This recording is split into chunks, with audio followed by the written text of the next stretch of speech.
how do we praise God in the midst of suffering and then in the midst of loss?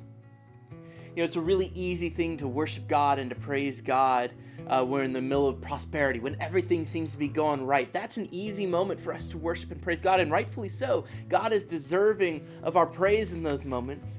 But how do we do it when we're facing trials, or facing things that are bringing us to our knees, or when we're facing loss and it's indescribable and we can't really put words to the weight of the moment that we're feeling?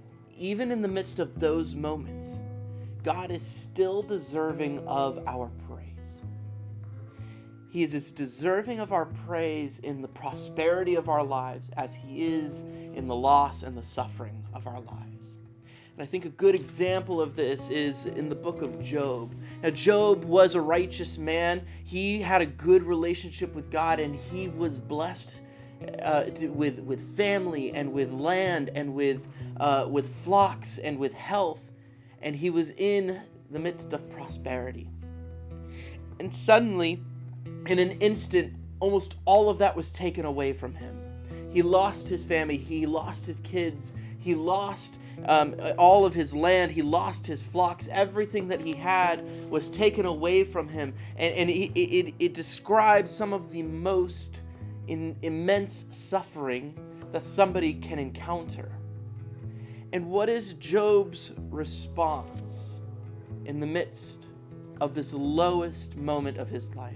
Job chapter 1, verse 20 says this, that at this Job got up and he tore his robe and he shaved his head, and then he fell to the ground in worship. He fell to the ground in worship. And he said, "Naked I came from my mother's womb, and naked I will depart. The Lord gave, and the Lord has taken away.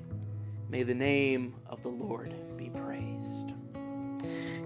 Job is remembering God's faithfulness and his providence throughout his life, and recognizing that even though that has been taken away, God is still deserving of praise. He is trusting in the wisdom of God and the sovereignty of God to say, "God, you know better for my life than I do.